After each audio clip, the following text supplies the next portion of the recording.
chỗ khó New York bé sư phụ cứ nhau của nó ở trong những việc đó cô ta chỗ khó có do nên lấy chỉ cứ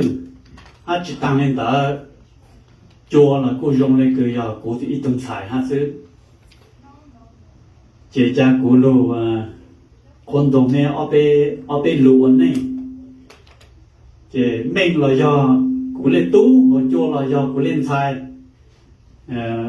ta nói vì sao tại cha cô lù con đó tu ta này nhau cũng trôn trang tại giờ trong này trang là ở bạn chữ cho cứ bạn chữ cho bé ôn đồ của dù lù một tuần này một cái món kinh tàu giang tàu trang là bạn chữ tổ bé xuất là một số xã lúc làm lúc dù nhau tổ nông nô bây giờ nông nô giờ cũng consider tại giờ Melo wedding day nó chỗ khó nên lúc khi sau khi ông cả là bé chỉ tàu to chủ mẹ nọ mò ha chị I consider this is your wedding day and it's my honor to be here. And nhất là hú chọn lòng mà bớt tạm khôn đồ là tất nhiên mà bây giờ nhau cho lúc tết trời nó ha cú lò cú chỉ bao khôn đồ này cha bây giờ sai văn chữ số lô cho bé lúc này ha nông văn chữ số lô kha bé sai ở tàu lúc này càng xa trổ lúc đã tên nó lùng mong mà bé và有个不还有个呀，但是古片只说 agree 做lùng nó hết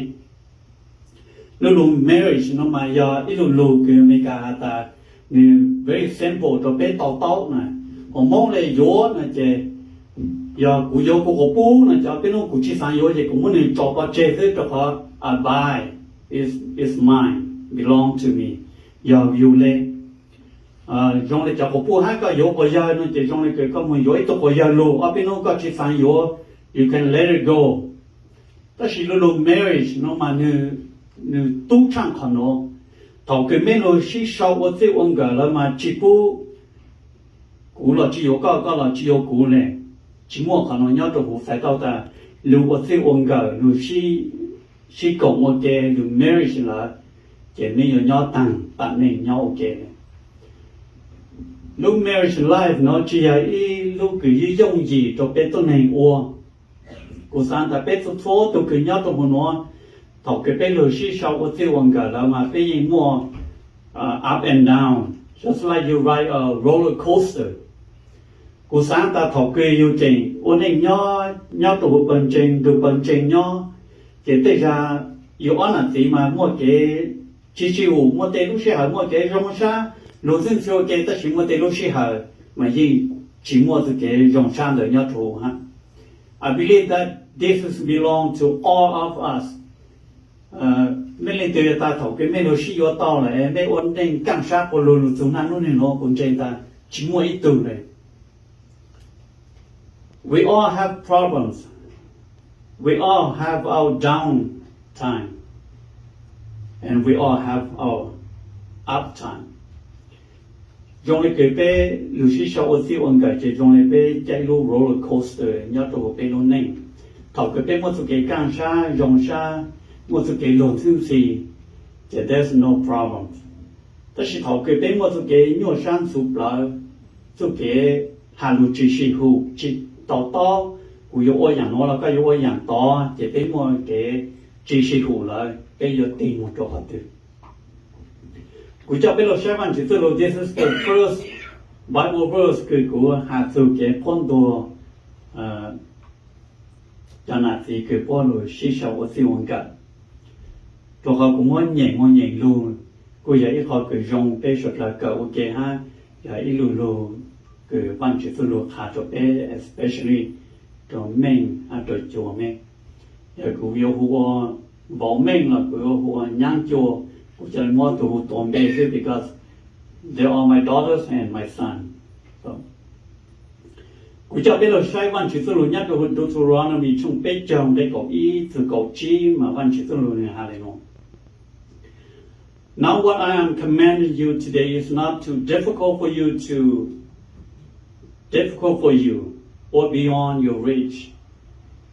Cú sáng phụ là chứng minh cho mấy nô nô hạt tài chỉ là ý dạng cứ nhỏ bây giờ chỉ là ý dạng cứ mấy yon chẳng chỉ cho.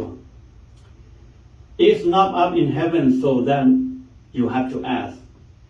who will ascend into heaven to get it and proclaim it to us, so we may obey it. Chỉ nhỏ sau đốn tù cứ yếu mua ít tôn này một số sau ha được ăn lục hạt ở bên mảng cho hay bên mảng ủa. No is beyond the sea, so that you have to ask, who will cross the sea to get it and proclaim it to us, so that we may obey it. Chỉ nhỏ đồ hú tan chúa tỷ sư cứ bé yếu tàu thọ ta có văn chữ mua đồ bé, rồi giờ chỉ mấy tụi tôi nên cầm một đồ hú ha tàu được ăn lục hạt đồ bé mảng no, the word is near you. Ta chỉ lên ta văn chữ số lô nhỏ chữ dễ bé này nhỏ chữ dễ con. It is in your mouth and in your heart, so you may obey it. Văn chữ số lô ta nhỏ ta bé lô khẩn giao ha nhỏ đồ hú bé lô xa, chỉ bé chỉ lên nông văn chữ số lô khá sinh.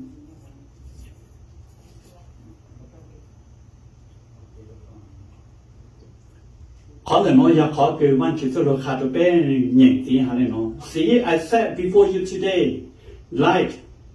life and prosperity. Nú nó của khá đồ mẹ. Tại sao mẹ cho lên nó mà mẹ ở tàu luôn này càng xa hay rộng xa.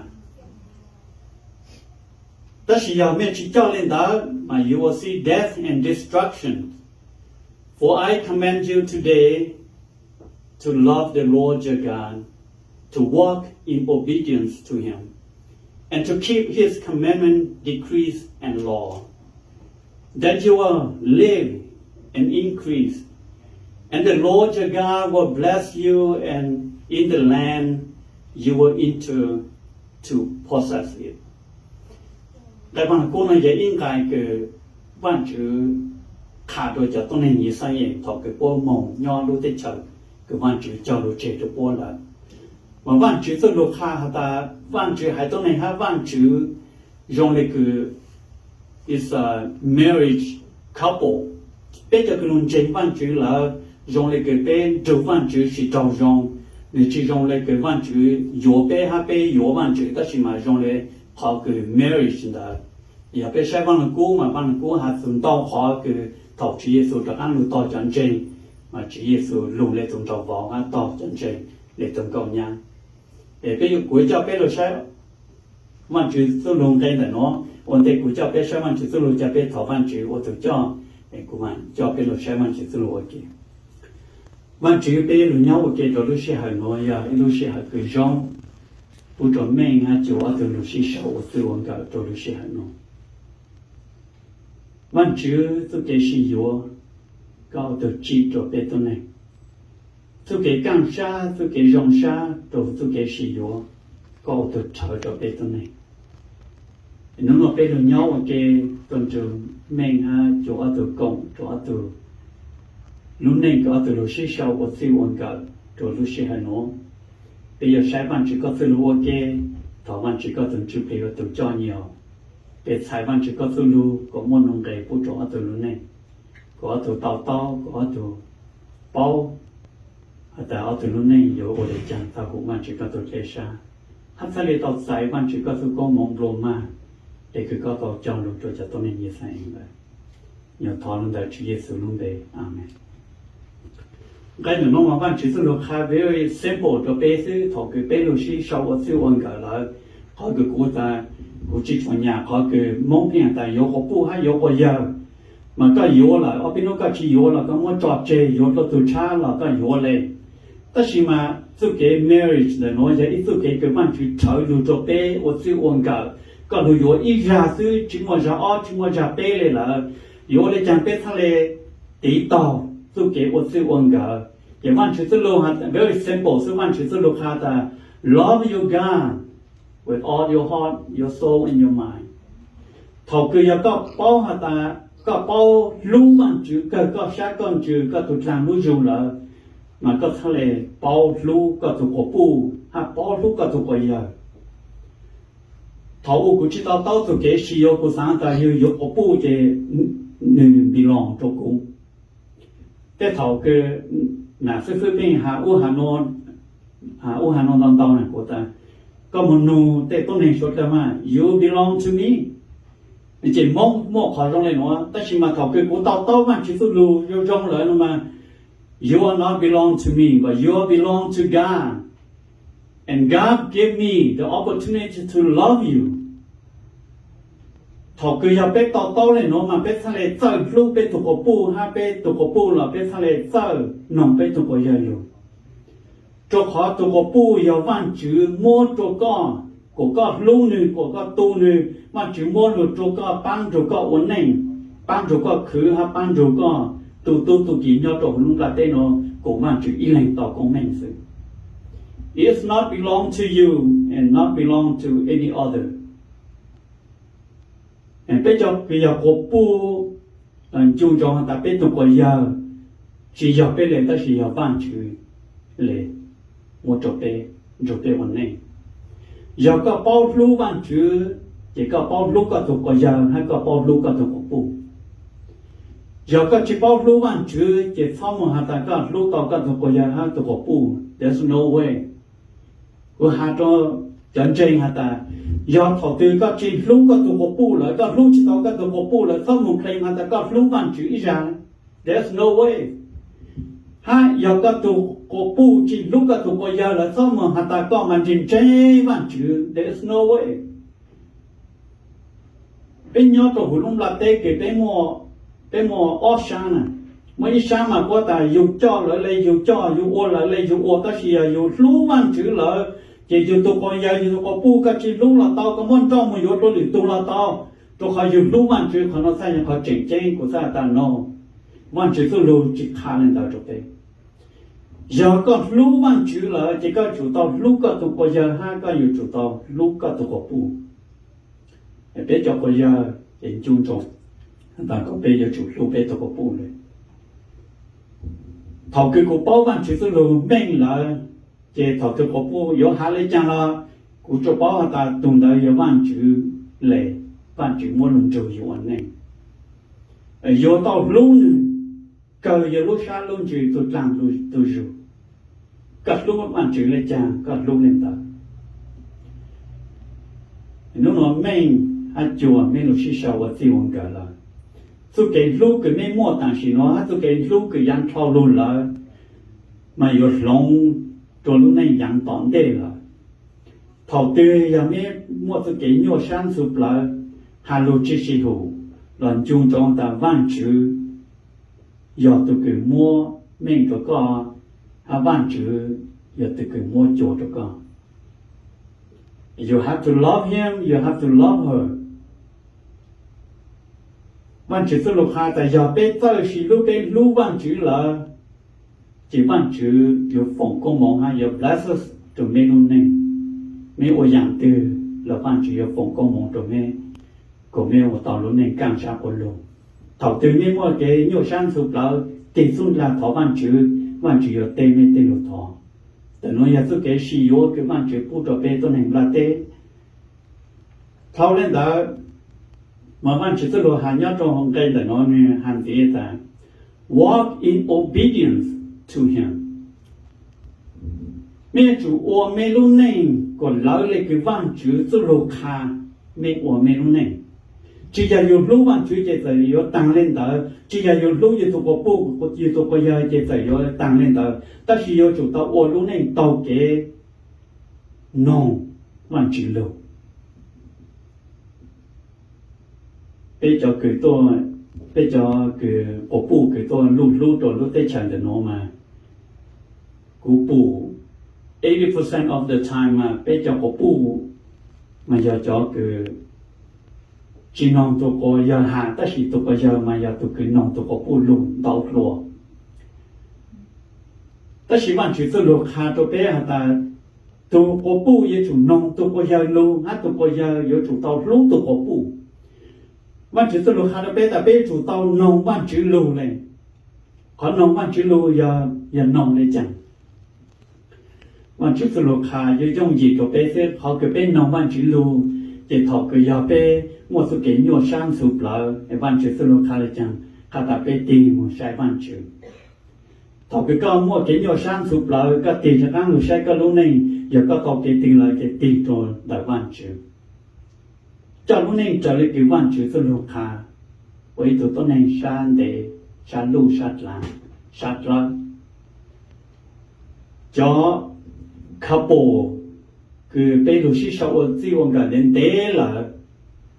mà lên tới thọ cái cũng khai cái chân chân của ta giờ mấy lúc sĩ sau ở chỉ ông gần thế tao mua bao chỉ cho xong là nó mà họ cứ negative được cho couple mà trong này nó tụ cứ có hà lô phê trăm bao cho nữa nhớ tổ lúc đó tên nó chỉ sợ giờ có thuộc của giờ xin rằng có hà lô phê bỏ lại trang cho các thuộc của giờ mà có hà tàu tất chỉ có hà cho luôn đó cho lưỡi tụ mà có hà chỉ tàu nữa cho có bu cứ chế nên thuộc của giờ hẹn trăm bao chỉ giờ giờ thuộc của giờ chứ tên con này tàu tên này cũng chỉ chế hết cho của giờ cứ chế có bu phê trăm bao chỉ là của giờ hayอยู่chế thuộc của bu chứ lực tụ của buอยู่cũng chỉ chế lên thôi ha bạn chỉ tôi lục cà phê mà nè khát sỏi lên thôi cho lưu dùng cứ có sáng hà cho tên chơi là tên có tên phong tên dự tên cho lùng đó chơi hà cho các tụ của bu ha giờ có những của bu chơi hà cho các tụ của dân thôi có thằng một kho du lử lên người tụ nhớ tỏ tên hà tao tụ đó mà trong tất mà dù thành thổ tăng dù tụ cứ dù ở phía ông cả nhớ tụ dù cho lưu gì em dù sĩ cộng ở phía ông cả là khó cứ tôn hình fathers in the pastจะเป็นมันจอดเจจะเป็นลูกตายโยบ้านถือสู้ลูกยอดตัวหูเป็นลูยงคือก็สังหาตัวต้นในชั้นจอเจหาตัวกระตุกก็ยาเราหาตัวกระตุกก็ปูเขาแต่น้อยขอคือเป็น obedient ตรงเดิมมันชื่ออยู่กับไม่รู้เนี่ยก็ยิ่งแต่เกิด temptation เด็กล้างสิ่งเงาจะอยู่จุยอไม่จ่าบ้านถือสู้ลูกยอดตัวหูอยู่nên kinh đại văn cố cử rồi cho nó mình nó nhiên khá rồi đấy, giờ bây giờ lúc này trong lên đó, chỉ phát ra có chỉ, im mò là chỉ có tên, văn chỉ xin lỗi khá rồi, bây chỉ phát ở trong lên đó, bây giờ chủ mua bây lúc này, lúc ở khó cử nó với in là nhiều, thầu im mò sư phụ lại chỉ của hà cho nạt sư phụ ta văn chữ giờ nó với ý là của họ có mà giờ nó với o mấy giờ qua ta giờ văn chữ nó với ý các tụ của chữ nó với o hay giờ lấy chẳng cho họ văn chữ ta giờ có lúc văn chữ mà có chủ cho có nào có gì chê cho có tê rốt tê chê ha lời của căng văn chữ tôi luôn hạ cho Abraham lên rồi thì cụ tao ở dù lúc anh chú mình chơi dù tao cho dù có cụ chơi ha ô lại cái văn chữ tôi lộc hà nhìn chơi ta xin chung chọn ta tụi có bu giờ văn chữ mua cho dùng giờ tao sai này giờ các chị lúc các tụi có bu chỉ như chúng mình thì bu các lúc văn chữ này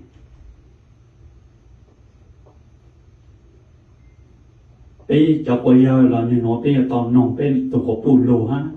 bây tụi có bu bây giờ cho có bu là bây giờ tao nông bây tụi có giờ lù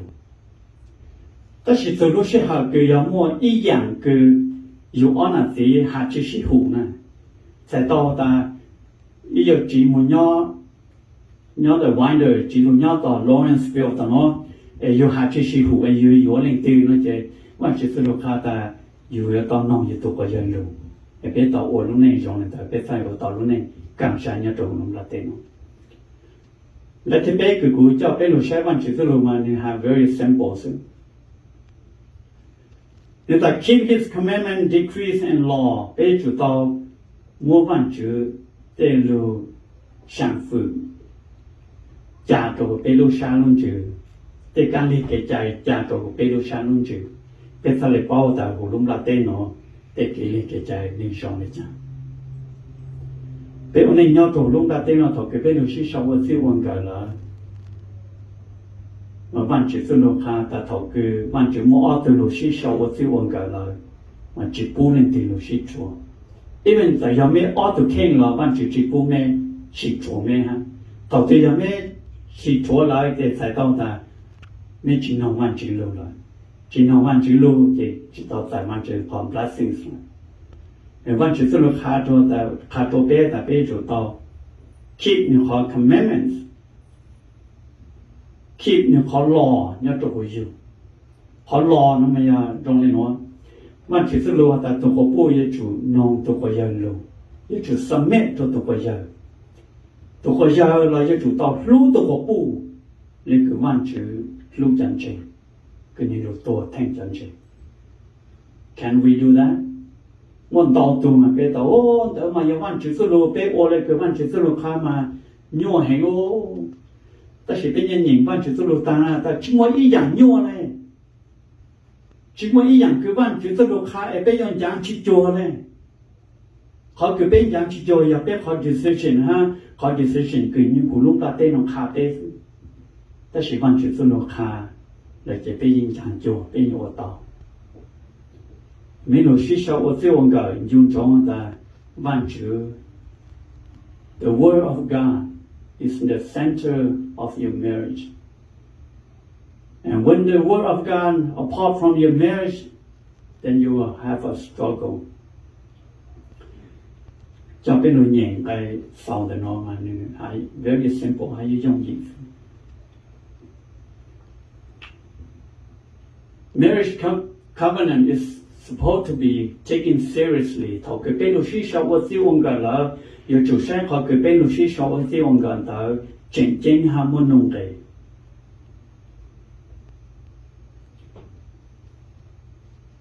วันที่สุดหาญาติโยมDeuteronomyช่องเก่าจอมันหาสาวเนี่ยสิ For I command you today to love the Lord your God, to walk in obedience to Him, and to keep His commandments, His decrees, His law. Then you will live and increase, and the Lord your God will bless you in the land that you enter into. แต่ยังไม่โอลุเนงไม่นงวันจุโลจอลุเนงจังเจงเลยคือวันจุสโลขาเมื่อวันจุสโลจอตัวอยู่หาโอไหลเลยคือวันจุสโลขาเจไม่ลุเนงอยู่ลูกหาอยู่บังเมงวันจุอยู่ฝงก็มองตัวไม่ลุเนงตัวอย่างตอนเด็กขอโน้อยากขอคือวันจุขาเป้วันนี้ยอมจบลุงดาเต้นอยังไงบ้านกูคือวันจุขาจะต้องมีเส้นก็ปวันนี้เราเลยคือวันจุสุโลวันจุสาวฝงก็มองตัวปแต่เป็นสุเกชิชาวโลที่วันก็